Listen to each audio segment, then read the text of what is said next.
This is IBM Museum, and on this video is another item that I found at Computer Reset.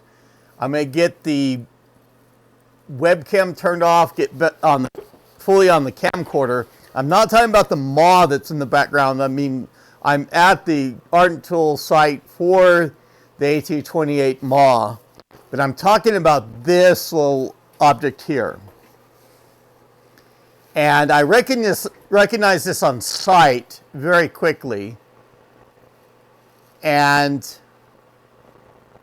there is information on the Art & Tool about it. You can see the LED that's in there. It's got these yellow marks there. And of course, if you're familiar with the channel, you can see that type 1 connector there. So that's indeed a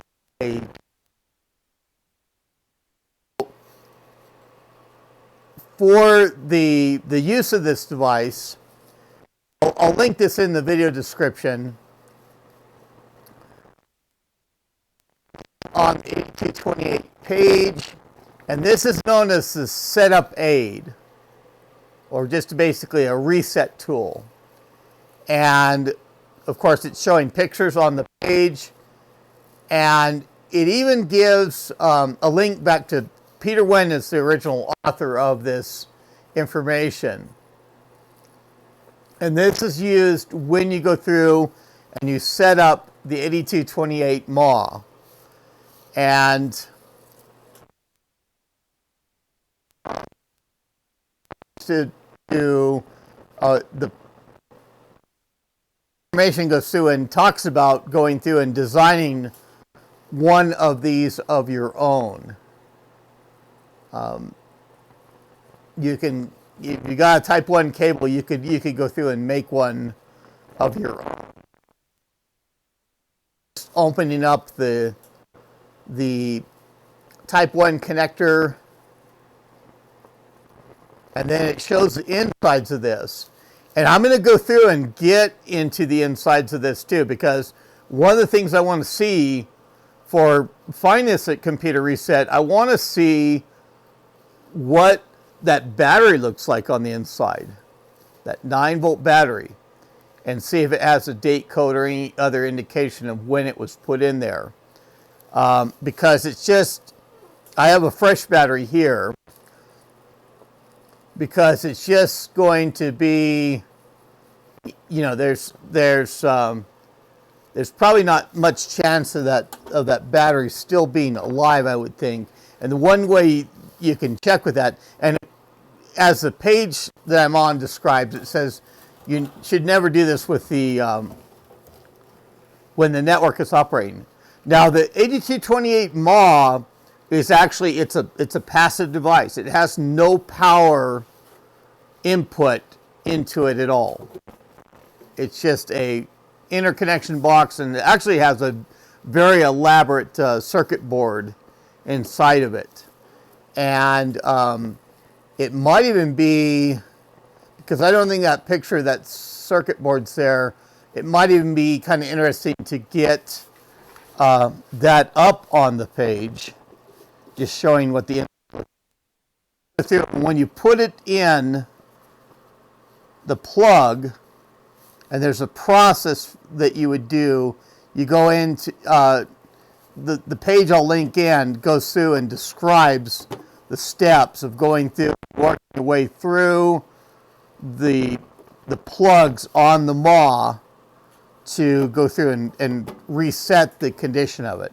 And this is a helpful tool. I've never run into the actual occurrence where I've had to use it, but I've typically not worked with the 8228 as quite as much.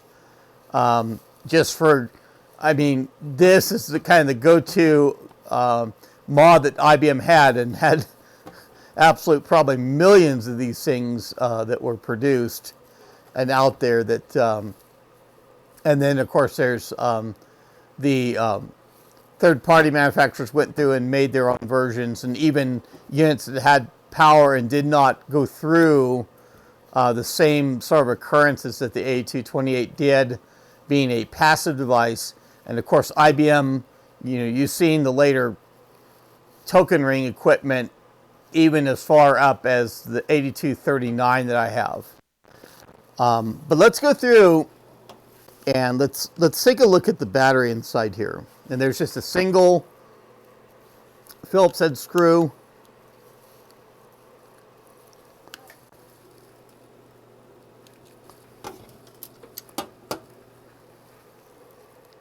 And going through, this should separate in some form. There's a spring at the back. And I actually need to see, it'd probably be good for me to look at the diagram, because it even talks about a sponge being in here. And I, of course, don't want to break things. Let's see the way to fully open this. Interesting enough, it's a Duracell that's already in there, just like what's shown on the picture. And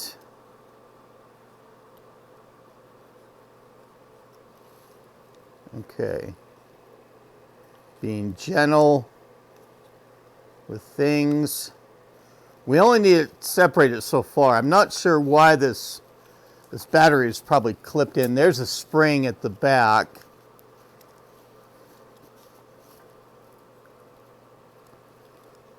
I'm trying to get this battery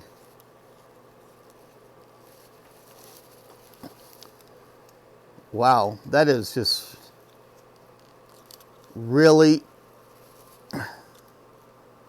locked in there.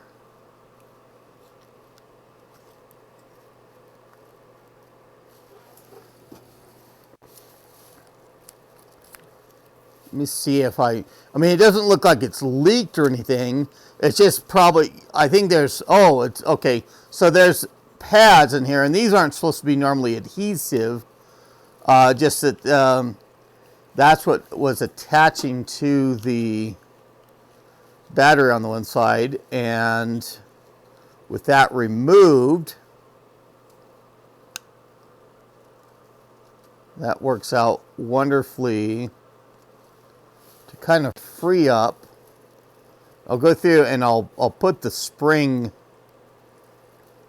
back in place too, just to kind of show the little bit of the layout that you see on the page.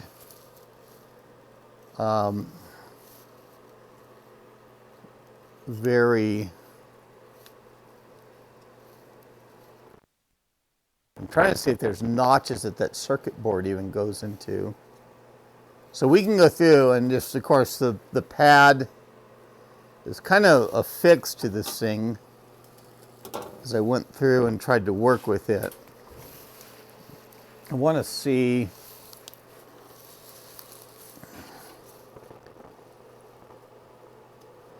if there's a place that this circuit board kind of locks into, and of course we're going through, oh, okay, so that battery being old, separating even the top from the clips, and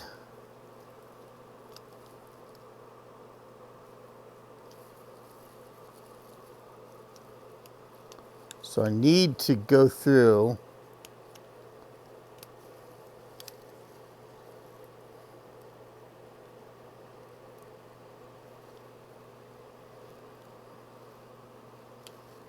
okay, and quite luckily it didn't seem to leak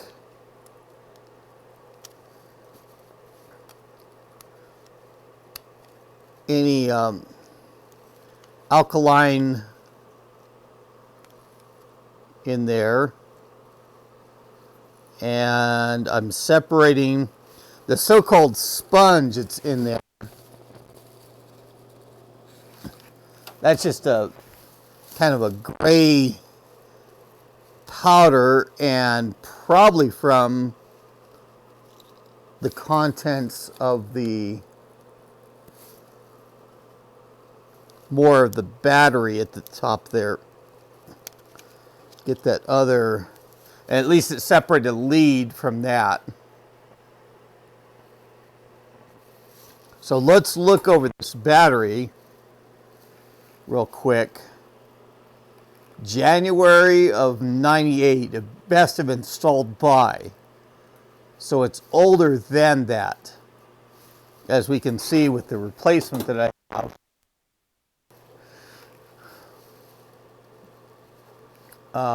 This has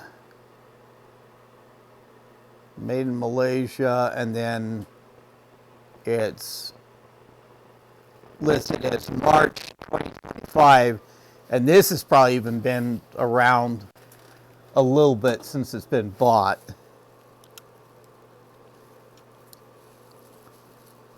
Okay, dump out the contents again, and so that's at the little, it's in there. And of course, you know, Peter listed plans to go through and effectively make one of these yourself with a cable. And so this side is the piece that's inside that cup. And so I don't want to lift the cup away. I want to lift that pin of the battery out of there. So there we have it. I don't see any effective sponge like the page says there. Still looking to see if there's a notching to that plastic housing that just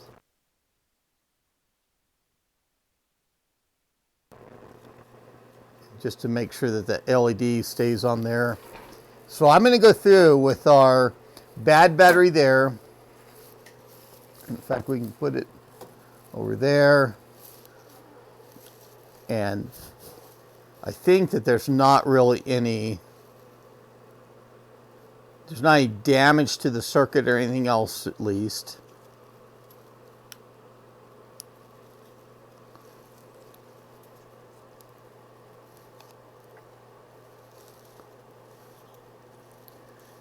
And there we get the new battery on. We'll get it in place with the spring.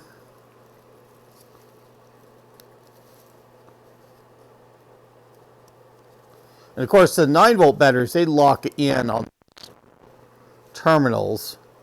Just be careful if you open one of these up. That's some pretty sharp metal.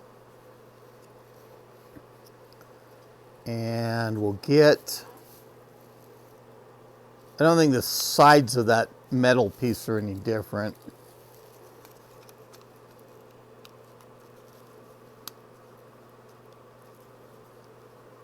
Okay.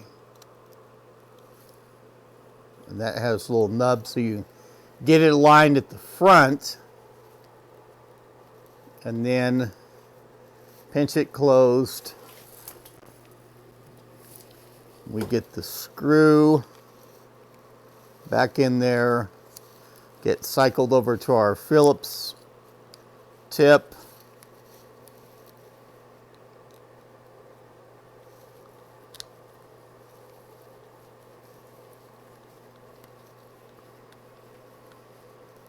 Okay, just like that. So at least we've changed out the battery now. Up, and you've got the, when you go through and you plug it in, and you're supposed to hold it in for a particular time until the I think it's 4 seconds after the LED goes out. And you'll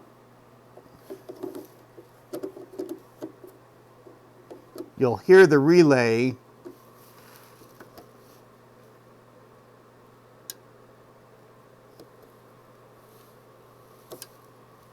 Okay, so I'm trying to hold that up close enough to my mic. As you go through and you make contact,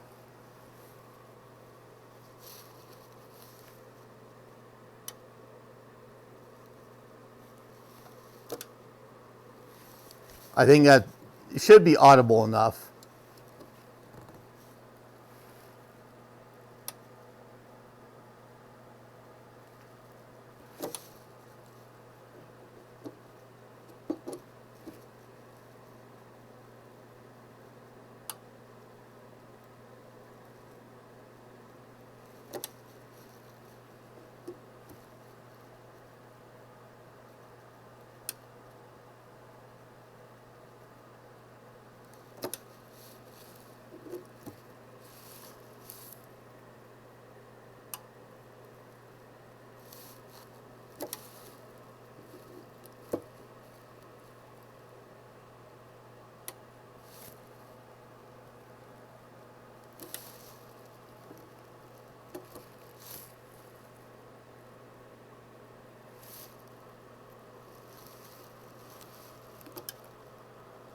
Yeah, I didn't hear the relay when I first put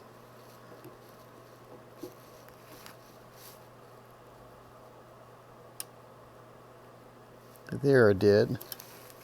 Okay. And of course the ports on the outside are the ring in and ring out. And I even wonder, I've got a newer MAW that actually just came in too. And a lot heavier, of course, than a lot of, but still without any effective power input. Looks like that this has been a little bit in service. It's been in a rack where it's got scraped up as it went in, got put in. But let's see if we hear any.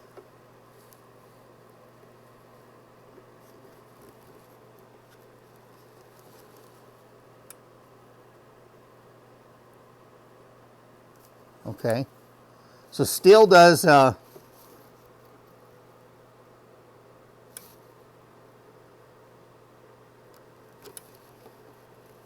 relay click.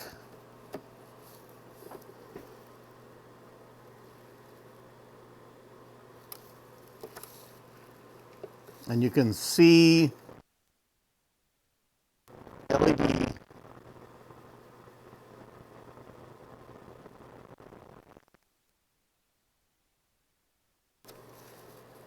go in there. I didn't hear the click from that either.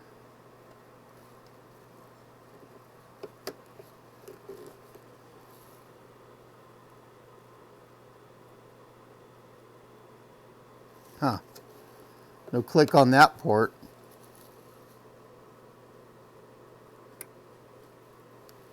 And it's after the LED goes.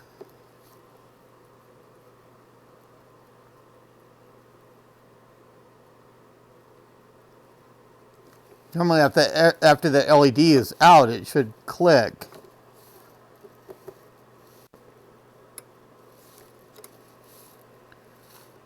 And we're getting it for all the other ports.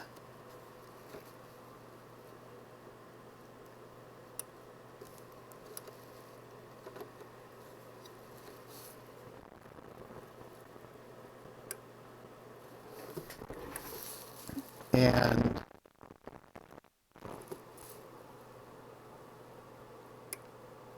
okay, I heard it with that one.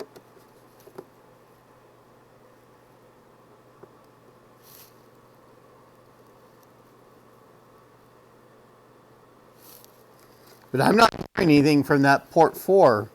So I wonder if this is taken out of service and just not I mean, that might be good to test that later on.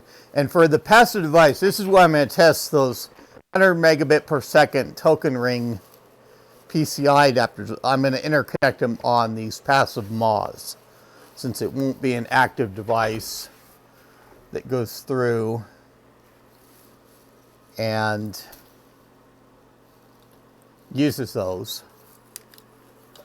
So, if you thought that this is informative as well, I'll include all the links that are applicable in this video in the video description. But go ahead and click on that like button if you enjoyed it, and by all means leave comments, whatever you want to do as well. And of course, subscribe to my channel if you have not done so already, and recommend it to your friends so they can subscribe too. But this is IBM Museum. That's all I have for now. Thank you.